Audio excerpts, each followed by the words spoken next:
Call to order the Whatcom Transportation Authority Board of Directors meeting for Thursday, March 21st, 2024. Item A, call to order first. Item B is roll call. We're going to get this, I promise. All right, Davidson is currently absent. Donovan is absent. Hawkinson? Here. Cortice? Here. Do we have, and Lautenbach? Here. Okay, Lilyquist? Here. And Lund is absent, and Sadhu is absent. Williams? Here. And Darwin? Present. All right, we do have a quorum. Thank you. All right, thank you. Item C is citizen communications. If anyone would like to unmute and speak on anything except for the Point Roberts agreement, please unmute and do so now, or come to the table if you're here in person. All right, moving on. Item D is an executive closed session, so get out of here if you're not supposed to be here.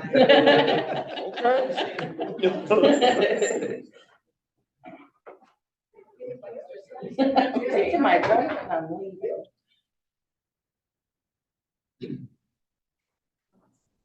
I like that. Get out of here. We ought to use that in our meetings. Michael's like, I didn't teach her that.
Sandy, you can close the breakout room. Thank you. Thank you.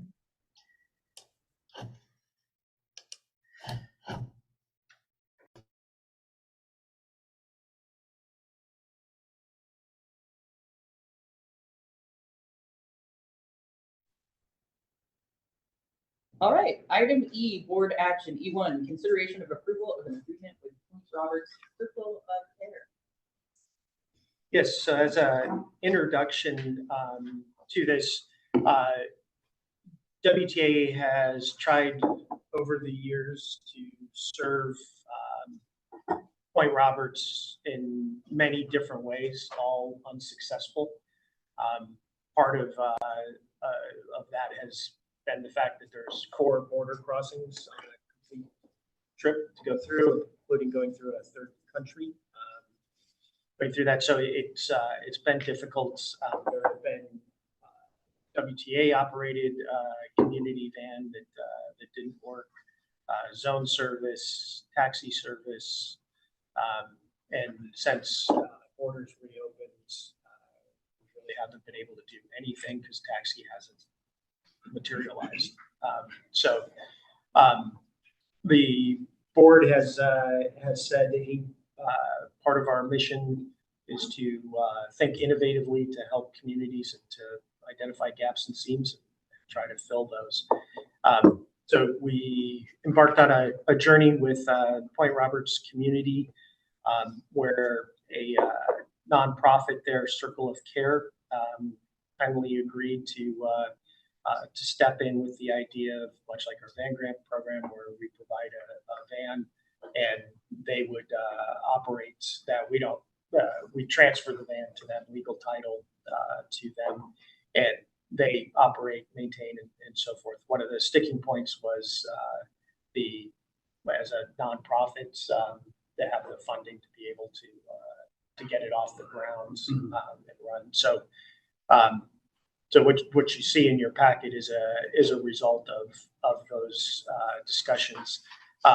Circle of Care is a nonprofit that provides ways for their Point Roberts community members to remain in the community. So they provide things including transportation. They have a paratransit-like vehicle. And then this is a way to help them be able to provide a meaningful way for Point Roberts folks to get around. I apologize for sending the agreement last night. We just finished some of the more finer details of it. The substantive things are in line with the term sheet that you saw in there. The only difference is the 45,000 as opposed to 35,000 from the substantive standpoint in there. The term is 1 year to see if things work or not, and then we'll go from there. There's an agreement at about the 6-month mark to meet and confer on a variety of things to see if it's working or not, and then try to see if there's a way to adjust and see and move forward. So with that, I know there's some Circle of Care folks that are here that wanted to talk to the board. Yeah, Circle of Care, do you want to unmute and address the board?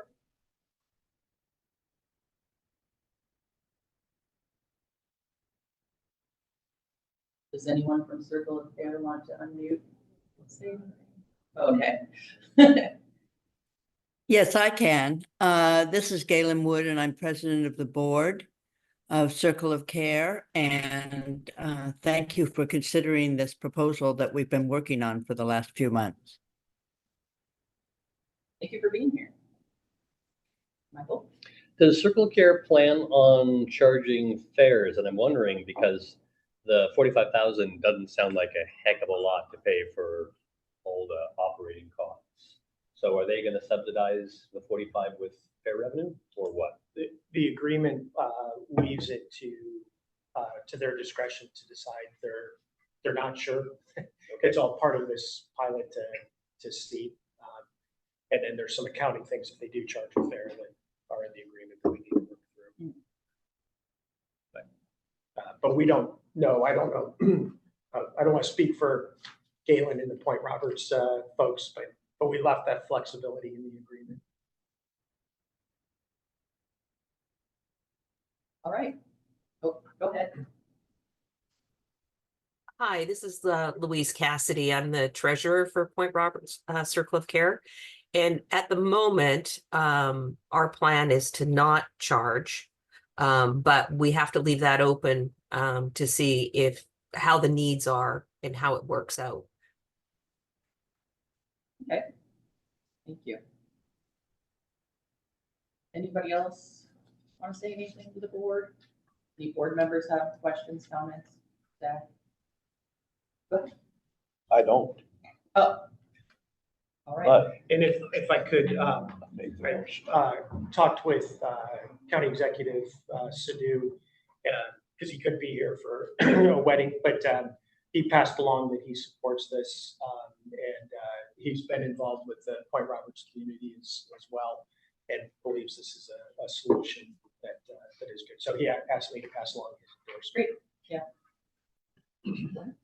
I'll make the motion to authorize the general manager to sign the agreement with the Point Roberts Circle of Care as presented. Second. Thank you. We have a motion and a second. Any further discussion? Okay, all those in favor of approval of the agreement with Point Roberts Circle of Care, please say aye. Aye. Any opposed? Excellent. That passes unanimously. Thank you for being here.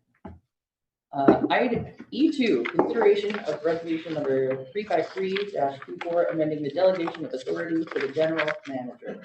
Yes, so this is in housekeeping to try to clarify two things.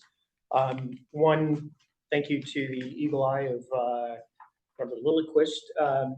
They're on the the surplusing of real property. The way it was written was ambiguous about where that authority lies. We've always thought that it lies with the board, as when we talk about the Linden Station, for example, but needed to clarify that in fact it does reside with the board and not the general manager. So there's I think it's a housekeeping kind of thing in there to clarify, to make sure that our practice and what it says are in a line, and I appreciate Michael raising that. Then the other thing that, as long as we were coming back, the Washington State Transit Insurance Pool, as you know, Shonda is president currently and will roll off of that at the end of her term. And we wanted to, when that happens, start having Jeff Benson as our safety risk manager go to WISTIP and start learning and going through that. WISTIP required us to have authority, and as we looked at that, it was a board resolution to do that. And we thought just in the future, this feels like an administrative thing to implement our insurance pool, who's our representative. So asked to include that as well, so we can use that to WISTIP to show that there's authority from them. Great. Any other comments, questions? Motion? I move approval of resolution 351-24 regarding the delegation of certain authorities to the general manager. Second. All right, we have a motion and a second. Any further discussion? Okay, all those in favor signify by saying aye. Aye. Aye. Any opposed? All right, passes unanimously. Thank you very much. Item F, the consent agenda. Move approval. All right, we have a motion and a second. Any questions, comments, concerns? All those in favor, please signify by saying aye. Aye. Any opposed? Good work, everyone. Item G, reports to the board. Mission statement update. Okay, well, I can kick that off. So just as a way of introduction, about once a quarter, we do an update on our mission statement. And this month happens to be the one that is stated as offering environmentally sound transportation choices. So what we're going to do, we thought this is a great opportunity to bring you up to speed on our 2023 report. on our sustainability plan, and Mary's going to give a presentation on that. I would say just kind of high level, there's a lot going on at WTA to this end. You all might recall the zero emission fleet transition study we did last year, the acquisition of vehicles, both our electric vehicles, hybrids, and the like, and many other initiatives that are contained within our sustainability plan. So we're really excited about progress we've made, both in terms of kind of setting the stage for future initiatives as well as making progress on those initiatives. So we think we're making great strides. The last thing is, one of the big things for us is obviously the biggest thing we can do is to get people on the bus, particularly those who can choose to drive, right? So that's going to have the biggest bang for buck, we think, in the future. So that's a big goal for us that you may not see necessarily in the specific implementation items, but it's something we constantly work on to try to get that ridership growing and looking at our services and increasing our services so you could choose to ride. So with that, I'll turn it over to Mary. Okay, thank you very much. And I'll maybe ask if Les or somebody over on the side can put the pictures down so that everyone can see the full presentation. Les is touching the computer. He's I got know. it. It's not Painful to watch. He's ready. There we go. Perfect. Thank you. Okay, that works. That works. Awesome. Okay, so in the spirit of sustainability, I did not print a lot of these one-pagers, and so I have enough at least for the board members. This is also, all this information will also be on our Engage WTA site, and I'll send this information out to staff as well. So don't worry if you don't have a copy right now. There'll be plenty of opportunity for you to view this information.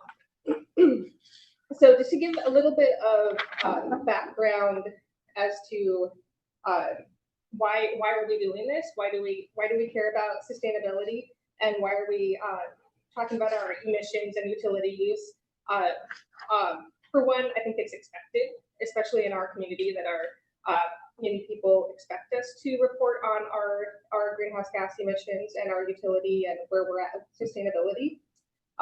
It's at this exact point in time, it's not required that we report on our greenhouse gas emissions. However, that is likely will be required in the very, very near future. So we're ahead of the game on that. Last year, we did sign the APTA, which is the American Public Transportation Association, sustainability commitment for transit agencies. And part of that requires us to report on our emissions and utility use every year, amongst a few other things.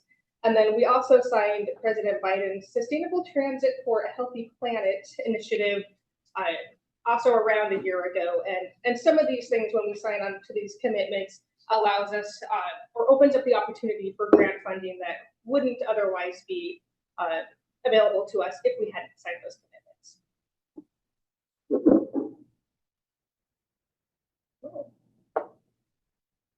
Okay, so just to start with our utility use, and I'm not, I won't name all of these numbers here, but that's what it is. We use water, we use electricity, and we use natural gas. And if you read our entire sustainability plan, we do have some targets in there, or sorry, some strategies in there on how to reduce each of these utilities. Okay. And Mary, can you mention where you can download a copy of this? Is where board members can find this report? Yes, you can find the report on the Engage WTA site, which there's a little QR code on the back of this one pager, as well as the website. So Engage WTA Sustainability Plan. If you just Google Whatcom Transportation Authority Engage, it'll pop right up. Yeah, perfect. Yeah, great. So no surprise, tailpipe emissions are our #1 source of greenhouse gas emissions. And we have four different modes of transportation or fleet vehicles that we report on. The first one that you see on the screen is our van pool van. So, and this is all 2023 data as well. So the van pool vans are, we have 15 and they're gasoline, and the estimated tailpipe emissions from van pool is 74 metric tons of carbon dioxide, and the pollution avoided. So when people ride in a van pool instead of driving themselves, that pollution avoided is 355 metric tons of CO2. So van pool is, while it is our smallest program, it does really have the biggest savings in carbon dioxide tailpipe emissions. Our support vehicles, which is like the administrative vehicles, the route maintenance vehicles, all of those types of vehicles. We have 6 hybrids and 40 gasoline and 1 diesel. There's 1 diesel truck. And those ones, there is no pollution avoided, with that. So that one is just the straight tailpipe emissions, which is 150 metric tons of CO2. And then if we look at our paratransit vehicles, we do have 22 propane and 25 gasoline.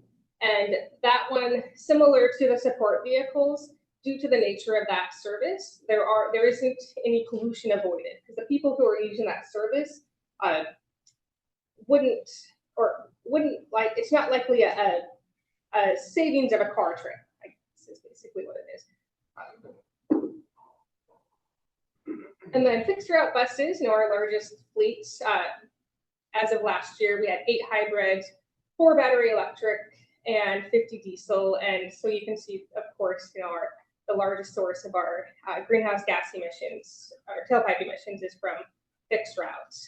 And then the pollution avoided for that is 1,525. Do you want people to ask questions since we go Sure, on? yeah, Wait until the end. yeah, you can go, yeah. Go ahead. Yeah. So the paratransit, I guess I would challenge that because those people would need to get where they're going, and their family member or somebody else would probably drive them. And so if we're getting 3 of those people together and going, then I think that we are saving. So I would challenge that to be not a non. I think that we actually do save by doing that.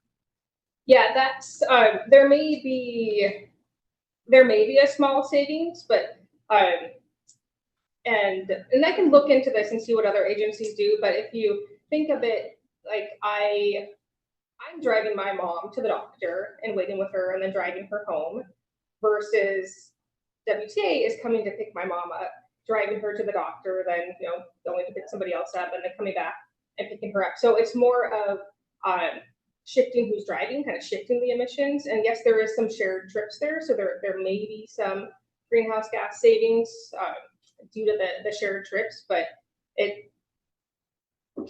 just think that. And maybe like 30% instead of 1 to 1. Yeah. So looking at I think Dan's point's good, that looking at shared rides, how much of that is a percentage, and then trying to look at. Yeah, that's it. That'd be a good way to try and quantify it. So I have one quick question on the fixed ahead. route. On the fixed route, does that include the greenhouse gases that could be generated for generating electricity, or is it just the tailpipe differential? Yeah, that's a great question. So this is just tailpipe emissions. So this also doesn't account for the emissions from drilling oil and the refinement of oil. This is just what you're looking at right now is just tailpipe emissions. Thanks. Yeah. So how are those 4 battery electric doing? Operationally? Yeah. Not there's a hit and miss. Okay. We're still in the trial experimental phase. I mean, it's all new technology. Companies, folks working at new technology companies. Better than the first couple? Is it Nice. a little bit of an improvement? You're very temperamental. And the charging equipment, point charging equipment we're having issues with that, particularly in colder weather. It becomes very challenging. Ask that question for Scott.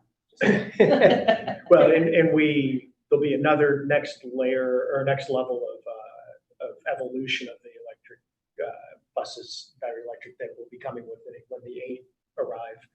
So that'll be, each one is so the first 2 are different than the second 2. Right, yeah. Different than the 8, and so it's to steal Andy's term, it is an evolution that we're trying to see. So we'll see how these new ones, when they arrive. Thank you. Yeah, thanks.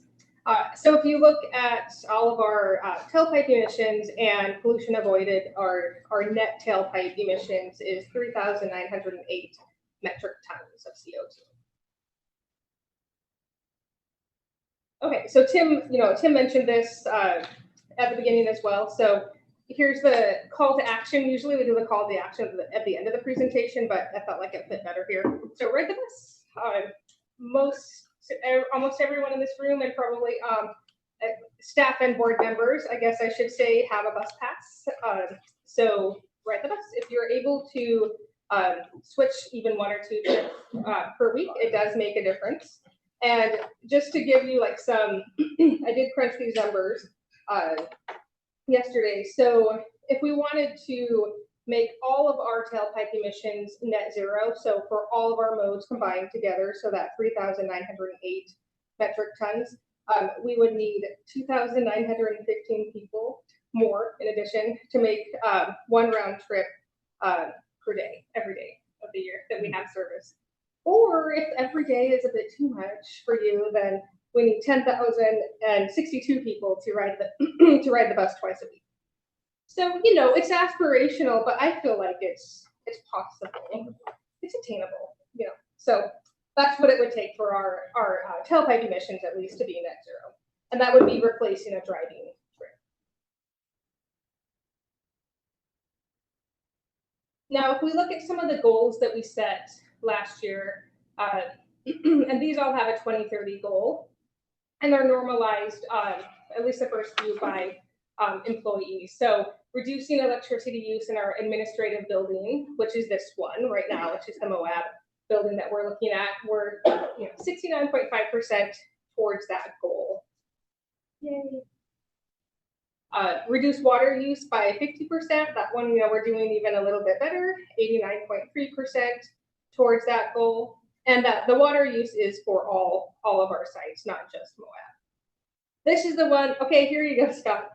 This is the one where we're not doing so great because we have the electric buses, and we have 7 sites that WTA owns and has an electric meter at, and our Midway site actually has a different meter than Moab and North Lawn, Bellingham Station, Granada Station, etc. Some of our stations we purchase green power, and some of them we don't. And Midway is one that we do not purchase green power for, so there are emissions associated with our electricity use at Moab. So when we get more electric buses and we're charging them over at Moab, there is a marked Midway. Yeah, sorry. There is a marked increase on our emissions. So this speaks to what Scott asked about earlier of the electricity generation, and that if it's not clean electricity, it's evident in the graph that the metric tons of CO2 equivalent does increase the more electric buses we're charging. I guess another interesting thing would be the cost differential between green electricity versus regular electricity. That's a financial factor that we should think about as well. And I don't know what that differential is and if it's significant, but that's something else we should probably consider somewhere along the way. Yeah, that's a great question. And we can find that information out for you. Great, thanks. Yeah. All right, and then the last one is to reduce our natural gas use by 30%, and this one is normalized by your building square foot. And we're actually at 0%. And this is one that's interesting because it really fluctuates year to year depending on the weather. So if we have a really cold winter, our natural gas use goes up quite significantly. If it's a kind of more mild winter, then it's not so high. But we just happen to be at the exact same therms per square foot as we were in 2009 for the base year for 2023. So we haven't improved. We also haven't gotten any worse. So I guess that's it. Benefits. Any questions on all of this? All right, so then here are just some of the highlights of what we accomplished in 2023. And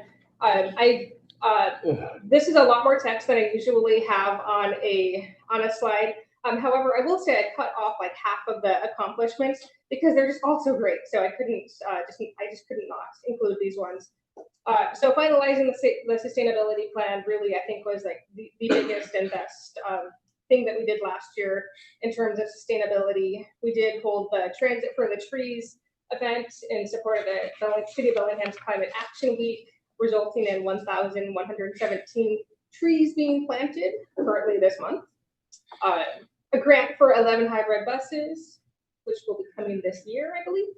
And then the other highlight is we kind of revamped our commute trip reduction policy and program for employees. And in doing that, we had an increase of 194% of participation of people walking, biking, riding the bus, or carpooling to work, which is awesome.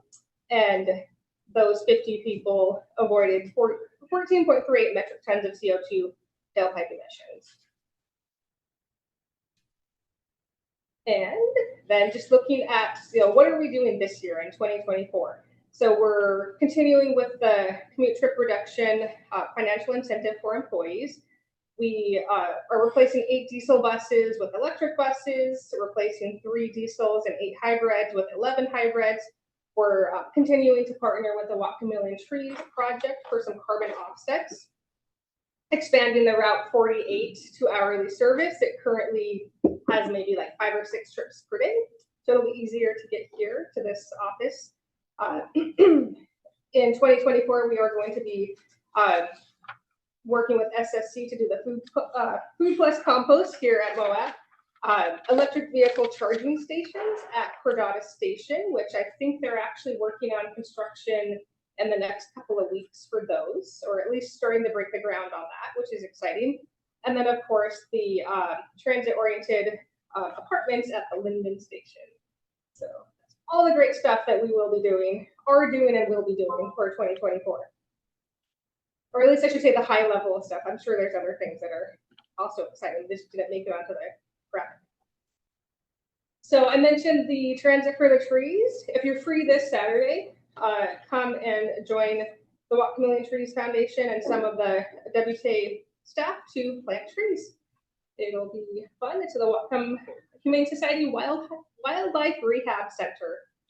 So that's information there for you. You can ask me afterwards too if you don't have time yet to scan this. Okay, and that's it. So like I mentioned, you can find the full plan as well as this one pager and some more information on our Engage WTA site, or feel free to reach out to me with any questions. All right, any questions, discussion? Skip doesn't have a bus pass. He would like. I wrote that down. All right, okay. Wow, eagle eye over there. Yeah, awesome. All right, thank you so much. Item G2, General Manager's Report. Just start off by thanking Mary for leading the effort on that. We'll say it's a team sport, much like cybersecurity and others, where we have a lead who's doing a great job, but we're all responsible for that. And so appreciate Mary pushing on our smart trips participation and those things. And she does a great job of trying to make it doable. So it's not overwhelming, like, oh, I have to stop driving and use a bus all the time. And talking about, hey, just start with a few trips and it works. So the gradualism kind of thinking. So thank you. So just a few administrative things, and please questions along the way. One, the Linden Station update on that. Miranda has been leading the effort on that. It's out for RFQ. It has been for a few weeks. Closes April 2nd. And we're shooting to come back to the board with a recommended partner on May 16th. So that's tracking along, and I think there's been good interest that we've been receiving from folks on that. So that's been good. The state auditor will begin on the 22nd of April. So they'll be coming in our FTA triennial. Although I'm not sure it's been 3 years because of COVID. Yeah. But it's they're going to start in June, late June. On that. So those will be coming. You as board members may get invited to entrance or exit conferences, so I wanted to make sure you're aware of that. Thanks to the wellness committee that we have that has been led by Michelle Zlotek, and now Heather's taken that over. We were awarded yet again a Association of Washington Cities 2024 Well City Award. That translates actually into monetary. It's 2% premium savings, so that's fantastic, and that also helps the HRC, the person we have on site to help with medical issues. So that's fantastic. And then the other thing is I'll be sending out a picture or pictures, but the City of Nooksack, we had the transit access fund that the board authorized the pilot on to help in City of Nooksack. It was to be able to add to their road project, to add sidewalk that allowed to connect to our bus stop, but then also enables connection to the elementary school and a park. And that is pretty much complete. Saw a picture yesterday. Eric kindly showed me. It looks great. You can see where the playground equipment is and those kinds of things. Hopefully that also, the intent of that is that it enhances people's ability to get to our stop. If you think of a parent, if they have to walk along SR9 on gravel, they're probably not going to send their kid to hop on a bus. Or if you have balance issues, or those are things, particularly when it gets dark at 4:30 kinds of things. So hopefully this is a win-win-win for everybody on that. But we'll be sending that out, and we're hopeful. Sorry, thank you. No, I just want to just chime in with the City of Nooksack project. It's along the state highway, and to get from one side of the road to the other is very challenging. But with the improvements along the park there, for years I brought my kids there in high school now, but that's a fantastic little park for families with young children to play at. And this addition of the sidewalk and just that delineation between the park itself and the road is, I think, a huge safety improvement. And also just curb appeal is amazing. It did slow me down for a week or so, but I'm willing to sacrifice. But it's a great improvement in town, and I know the city is probably very appreciative of it. But the community looks at ever since UMass. We all see it as we drive through there, and it looks fantastic. Thank you. Yeah, it was a great opportunity, a great partnership. Appreciate the city of Nooksack on that. And if there may be an event for that we're working with them on, and you'll obviously get invitations to that. So, pending questions. That's all I have. All right. Any other business? Announcements? Very good. Great. Thanks. Thanks, everybody.